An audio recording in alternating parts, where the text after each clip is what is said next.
My sugar daddy asks me for weird favors. His Tinder profile said he was 45, but he looked to be in his early 30s at most. Looking for a sugar baby. $700 weekly. No sex. It sounded too good to be true, but, as a broke university student, I was willing to take my chances. I swiped right, and Tinder let me know it was a match. His message came seconds later. Hey, there's sweetheart smile. I cringed at that word, I hated it, but $700 was $700, so I sucked it up and replied. Hey smile. His name was Jack, and he told me he owned his own business, although he never specified what kind of business it was. We talked for a while before he asked me for my Venmo to send me the first payment. After a few minutes, I got the notification. I stared at the $700 for at least 20 minutes, expecting to wake up from a dream at any second. But it wasn't a dream. You still there? I clicked on the message. Yeah. Sorry. If you don't mind me asking, what are you looking for in return?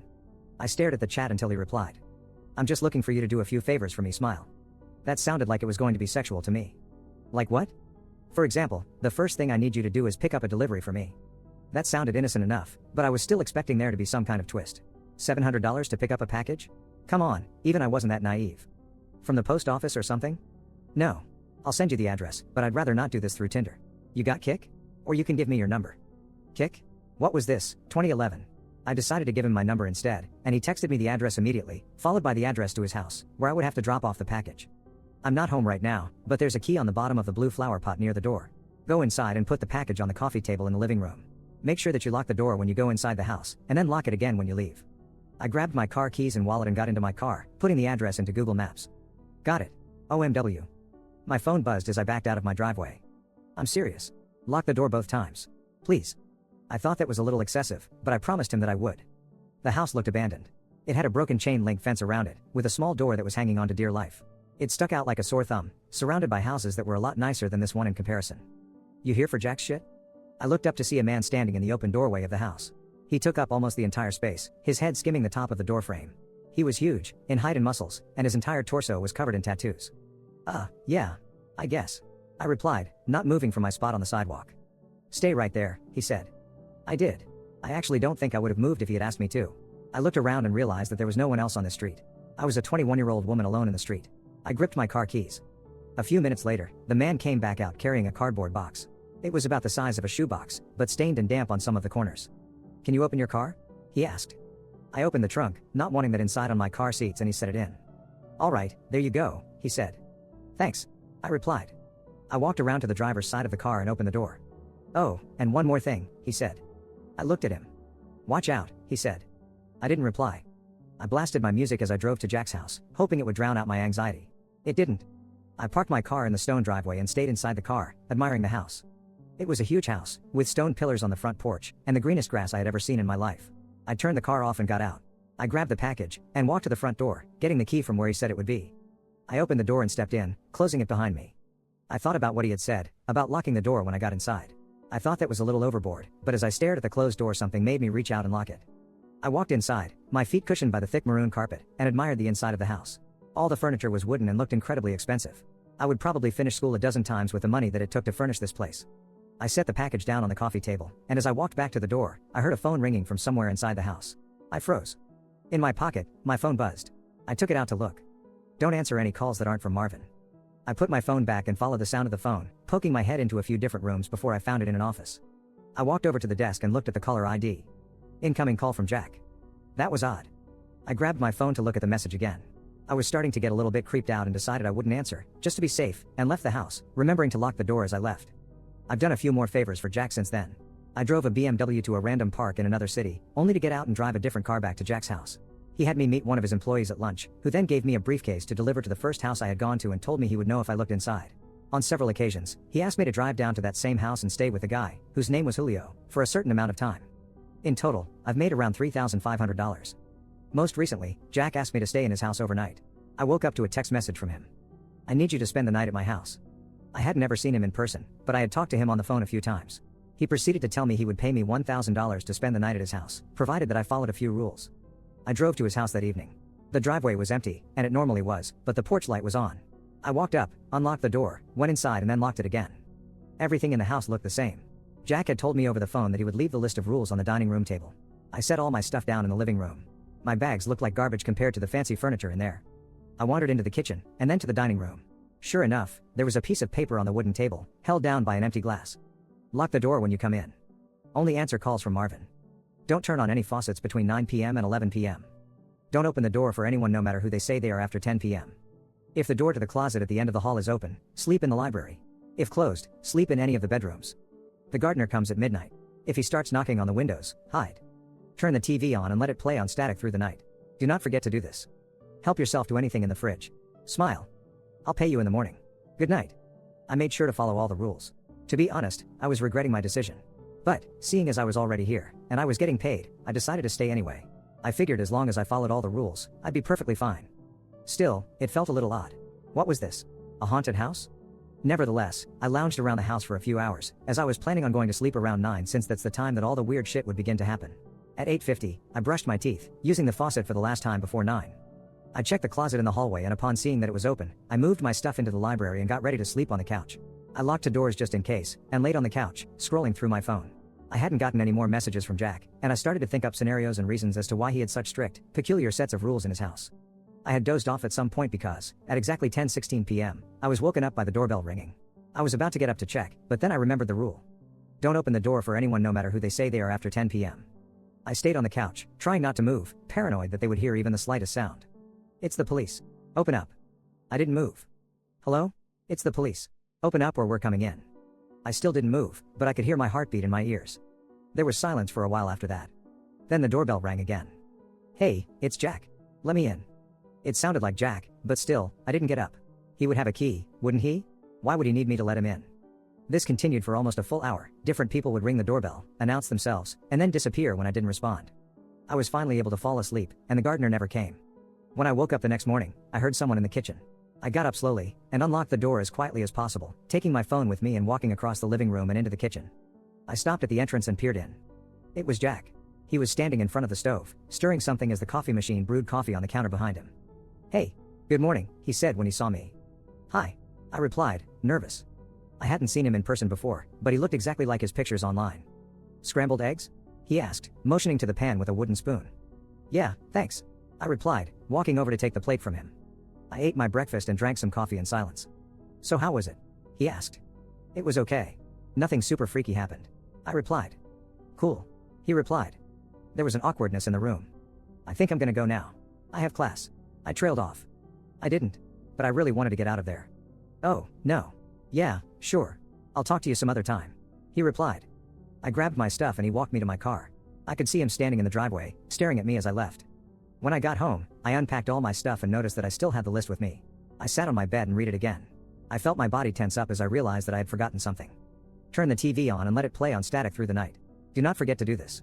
Turn the TV on and let it play on static through the night. Do not forget to do this. Do not forget to do this. I stared at the words on the page until they lost meaning. Beside me, my phone buzzed, snapping me back to reality. It was the $1,000 payment. I looked at my phone and then back at the list. Maybe it wasn't an important step? As I was thinking this over, a text from Jack came in. I'm not in town right now, I should be back next week, so you're free from running any more errands for me until then. Just sent the payment, go do something fun, smile. I stared at the message and read it again. And again. And once more for good measure. I'm not in town right now. I thought back to this morning, and how Jack was in his house. How he gave me breakfast. I'm not in town right now. Within minutes, a new text came in, this time from a number that I didn't recognize. Did you forget to do something? Smile.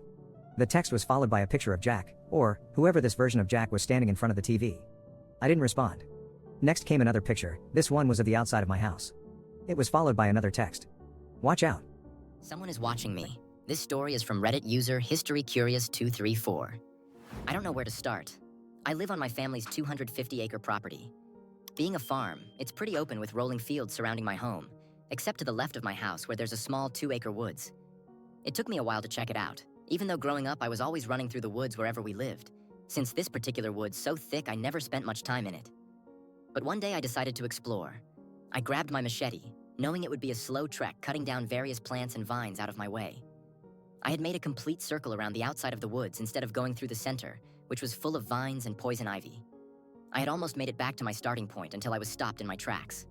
Sitting in front of me in a small clearing was an old, dirty mattress. I remember audibly saying, "What the fuck?" when I got close enough to see. Even worse, next to the mattress were two things: an old stuffed rabbit doll and a bowl full of water. While it obviously creeped me out being in the woods alone, with nothing but a now dull machete from hacking down various plants, Eventually, my curiosity got the better of me. I got closer and closer, almost chuckling at my reaction to what, albeit creepy, looked abandoned. Still, something seemed off, and I could feel a pit growing in my stomach. That's when I looked up. I had been so focused on the mattress itself that I didn't even notice it was pointed directly towards my house. The weeds in front of the mattress had been lightly trimmed. Not enough to notice any difference against the thick backdrop of the woods, but just enough to see my home. I was feeling uneasy and decided it best not to dwell on it too long.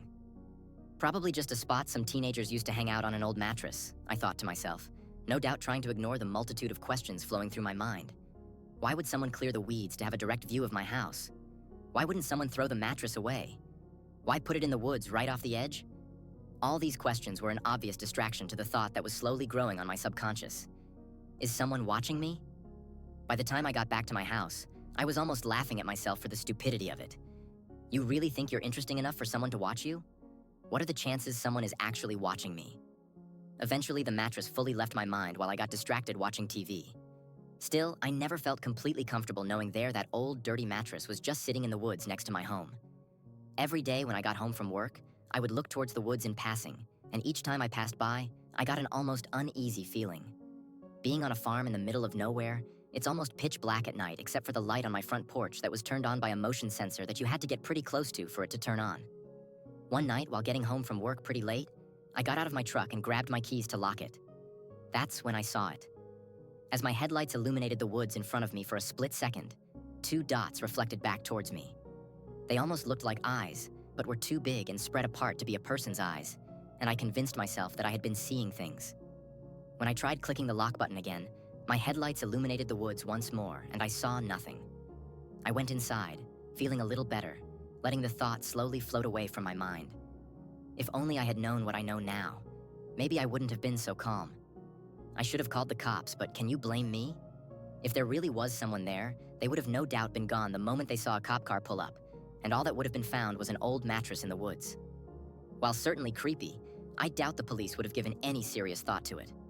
I should have done something, anything, because no matter how much I tried, I still couldn't get the idea out of my head. Someone was watching me from the woods, but I would never be able to confirm it. The moment I would go to investigate, the person could have run upon seeing me coming.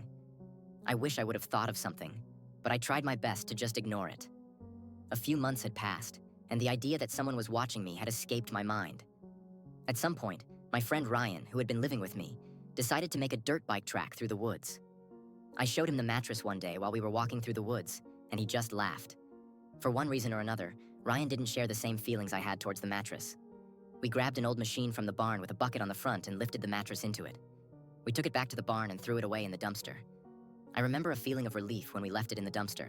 Ryan slowly worked on the track, going back and forth from the machine to his dirt bike, tweaking every turn, jump, and straight away until, after a few months, he had finished what actually turned out to be a pretty nice and fun track. Running through the woods, it had a few twists and turns going around trees and clearings he had made with the old tractor. Hearing him ride around on his bike, and then the sound of an old diesel engine starting up had grown so familiar to me on the weekends that I would almost forget the sounds were even happening. God, how I miss those sounds. Hey, I'm gonna go work on the track. I think I'm almost finished with it. It's going to be awesome, Ryan said on another Saturday morning.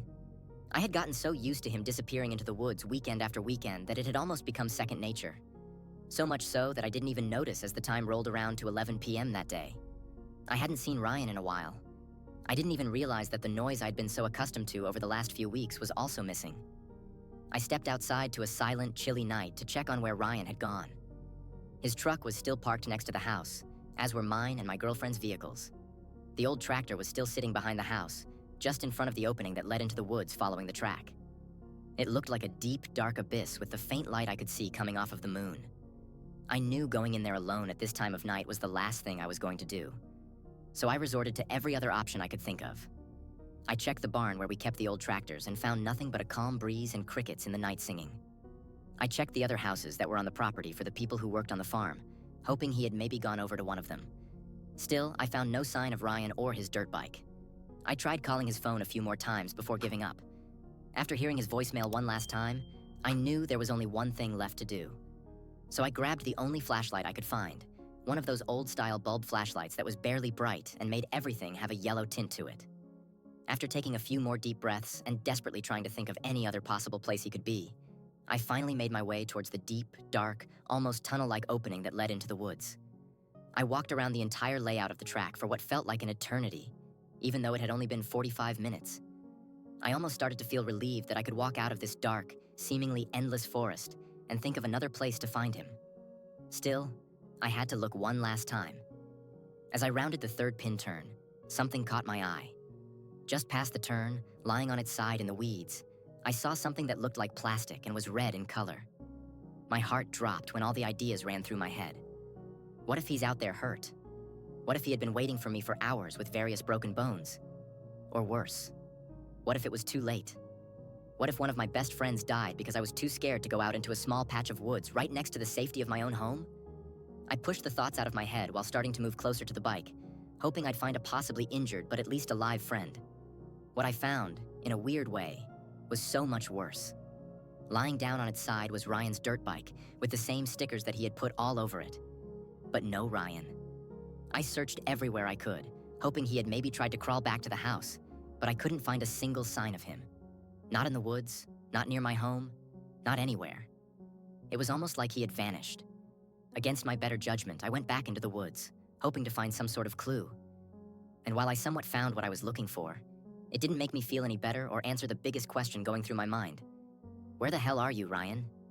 As I got closer to the bike, it looked seemingly normal. It was dirty, but that was to be expected on something with dirt in the name. I tried my best not to move it while searching for clues. I was looking closely at the side facing the ground when I noticed something. Sticking out of the back tire was a small piece of metal. I soon realized it was a nail sticking out of the tire, something that wasn't unusual on a farm. But then I kept looking. There were maybe 15 or 20 nails all along the back tire. Far too many for it to be a coincidence. I checked the front tire and found the same 20 or so nails sticking out from it also. Obviously, something had happened here, but I wasn't going to be the one to find out what. So I ran out of the woods as fast as I could before calling 911. The police showed up maybe 15 minutes later. That was one positive to living in a small town. The police were never too far away.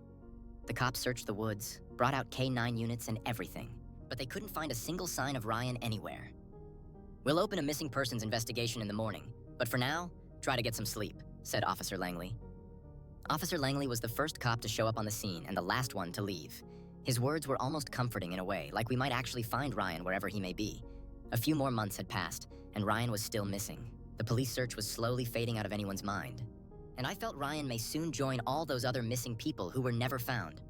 Every few weeks, in the bright sunshine Florida is known for, I would walk around the track. It was almost meditation for me. Maybe I thought I might find something that would lead me to Ryan or where he went, but that never happened. By this time, the track had slightly overgrown with fresh green weeds, except for the small trail I would leave behind me walking around those woods. I missed Ryan, but knew I couldn't dwell on it forever.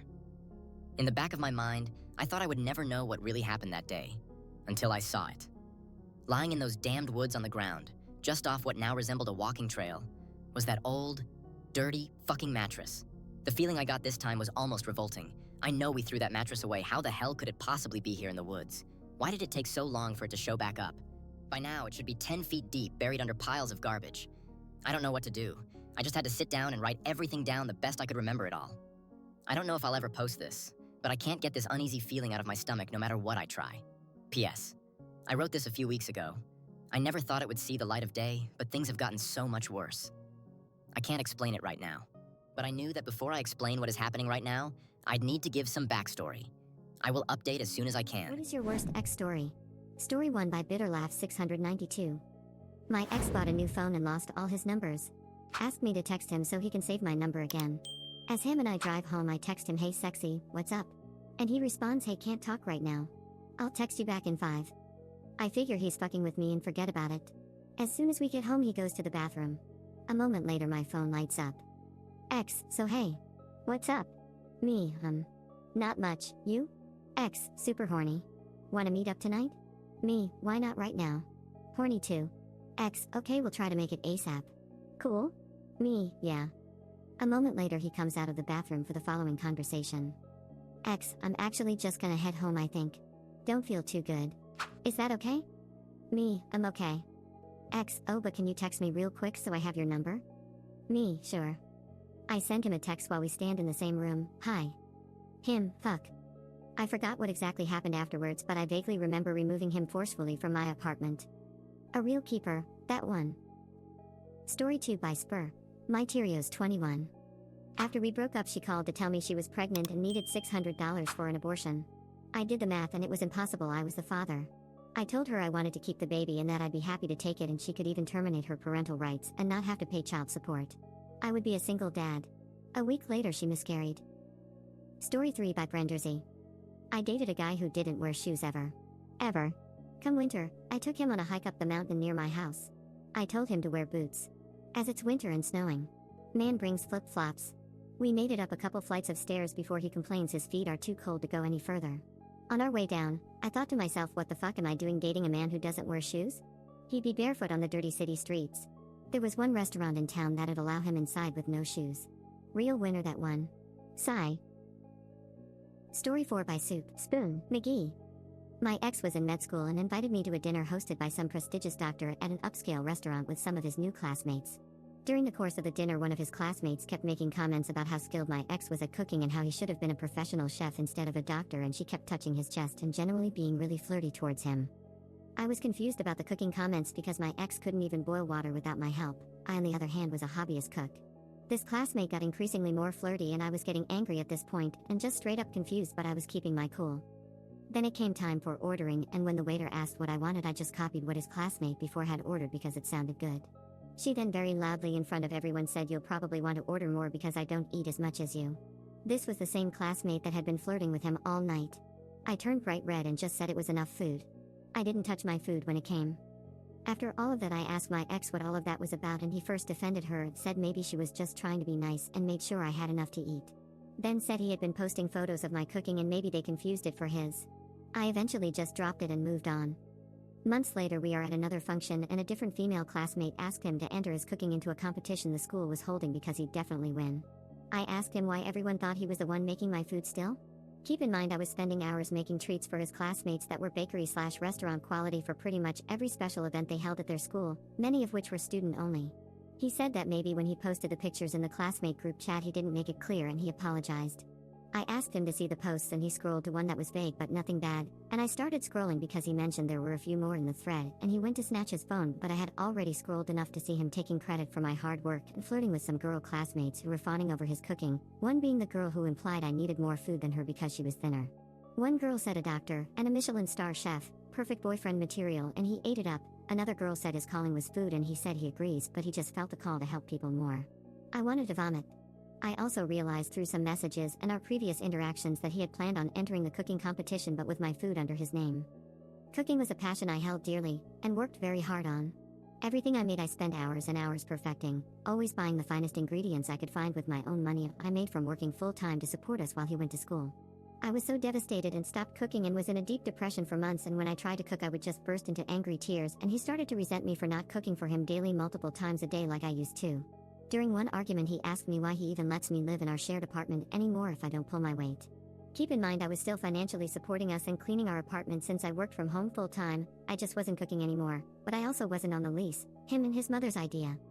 The cooking competition came around because all of this happened months before it was actually held, and he tried to get me to cook for it under his name again, and when I refused he got angry and told me I've had plenty of time to get over something that's stupid, and if I can't get over it soon enough to help him then I should just leave. I had nowhere to go. I was alone in a big city, with the only close family being my abusive parents 4 hours away, and he knew this. Story 5 by SMC0881. Ex-wife used to gaslight me and try to convince me things I saw with my own eyes were remembered wrong or never happened. She even went as far as telling our therapist that I was paranoid and delusional. All to cover up her lies and even use her kid in her lies without him knowing. A lot of similar stories to that, and she was a pathological liar. I ignored a lot of red flags though and excused her behavior away. Literally thought I was losing my mind while going through all that shit. Once it was all said and done it felt like I was given my sanity back. Story 6 by Eggplant240. I was dating a guy for a brief minute, against my better judgment, and one of my really beautiful friends fell in the shower and broke her nose. His response was haha good. I like when girls who are too full of themselves get their faces effed up. After the horror of what he said wore off I promptly dumped and blocked him. His mom texted me a few days later to tell me that I wasn't a nice girl and her son deserved better. Hope you're doing so bad in life, Kyle. Fuck you. Story 7 by Many Waters. Dated for 5 years, I worked my ass off while she took the summer off to fuck around with drugs and get mad at me when I tried to address her unhealthy coping mechanisms. She flew out to Amsterdam with some of her idiot friends to go on a crazy drug bender and came back a bloody mess. Once again, super mad when I expressed my concern for her and suggested alternatives that we could work on together. She used me as a wallet, taking her places, buying her food, games to play together, etc. Found out that she was cheating on me with one of my housemates in my 3rd year of university. The worst part? It broke my heart. In hindsight, I know she was terrible, but at the time and for a few years after, I was completely shattered. I felt like somehow I'd failed her when it was the other way around. I think my uncle murdered his daughter. This story is by Reddit user aggravating road 2692. Nobody bats an eye when the old get sick. It's the way of the world after all. You're born, slowly grow old, and you die. Sure, people will mourn. A few people may even weep at your funeral, and if you're lucky, someone will lay an occasional flower on your headstone. But when the young die, that's a completely different story.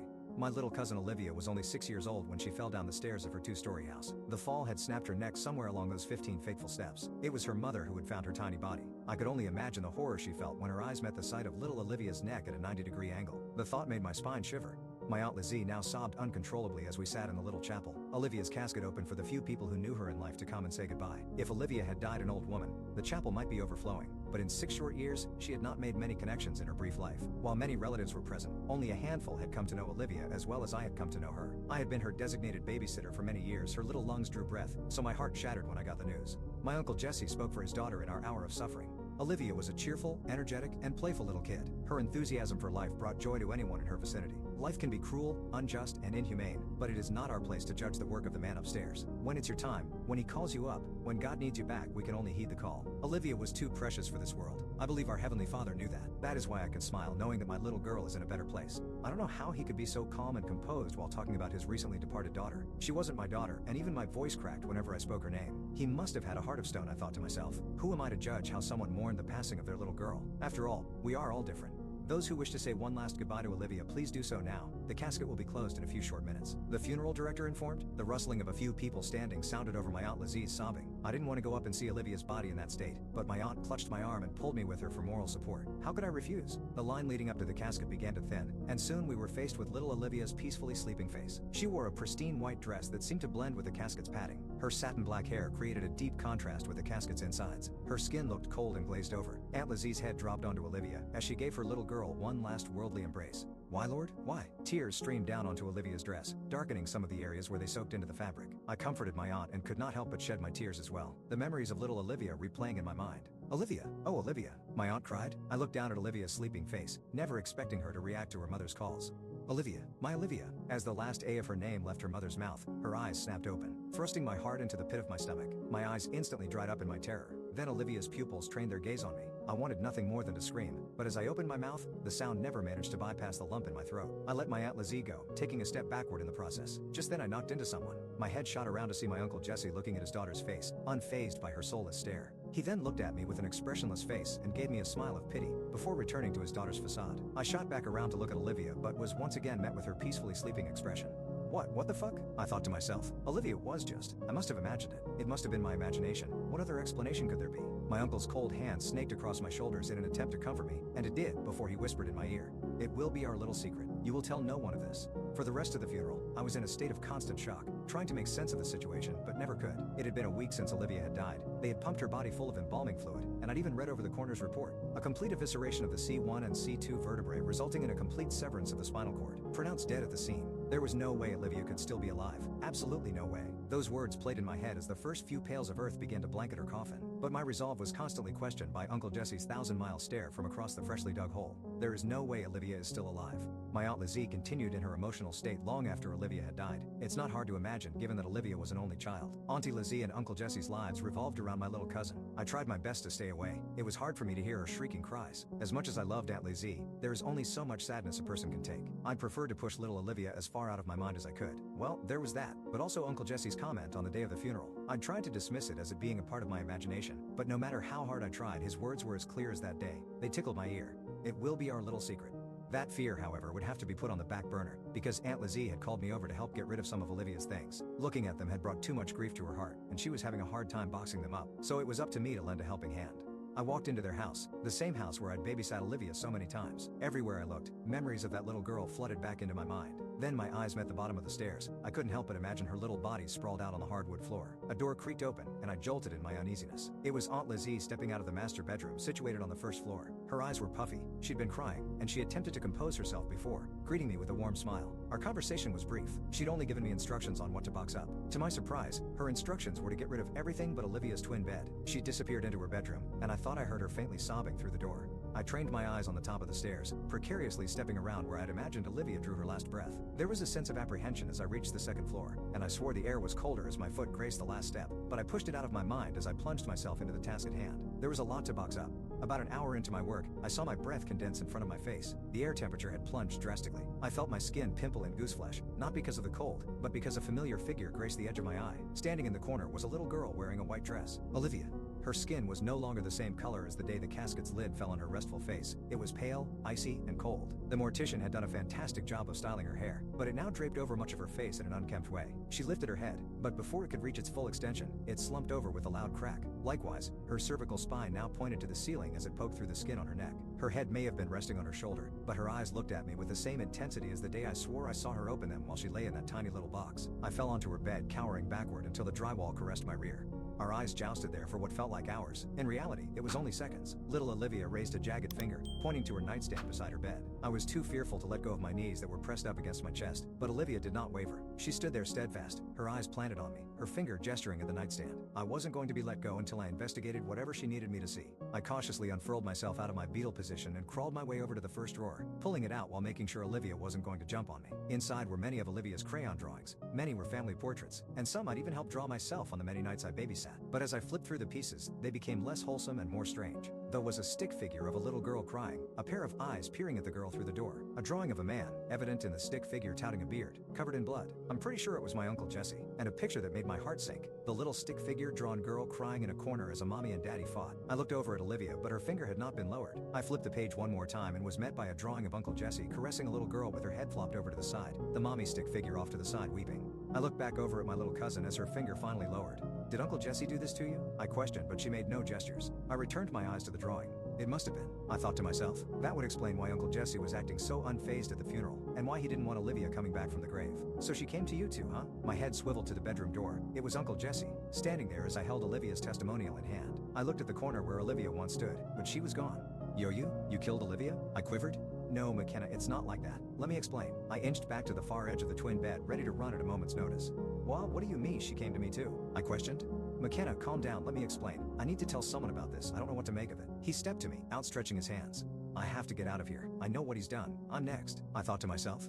As soon as a large enough opening presented itself, I darted behind Uncle Jesse, out of the door, down the stairs, and out of the house, all while looking over my shoulder, but Uncle Jesse never gave chase. I was numb the whole ride home, reliving all the encounters I'd had with Uncle Jesse throughout the years. He loved Olivia so much. How could he do such a thing? I don't even know how I made it home in that condition. It's as if I made it home on instinct, but as my tires came to a halt in my driveway, I remembered. Aunt Lizzie was still in that house with that monster. I had to warn her. Before I could get to my phone, it rang. The caller ID said, Aunt Lizzie. Had he gotten to her already and was calling to taunt me from her phone? How could I be so stupid? I left her behind to die. I carefully lifted the phone to my ear and answered the call. He's dead? Your Uncle Jesse is dead. My Aunt Lizzie cried through a mountain of gut-wrenching tears. A few weeks had passed, and I decided to move in with my Aunt Lizzie. She was all alone in the world now. I was the only family she really had left. She wouldn't eat, she wouldn't speak, she just sat there looking at some random wall. It didn't help that the world had this strange sense of irony. You see, my Uncle Jesse had fallen down those same steps as Olivia, and in the same gory fashion, his neck snapped like a twig. I felt there was some poetic justice in how it all happened, but I wished it wouldn't have affected Aunt Lizzie so much.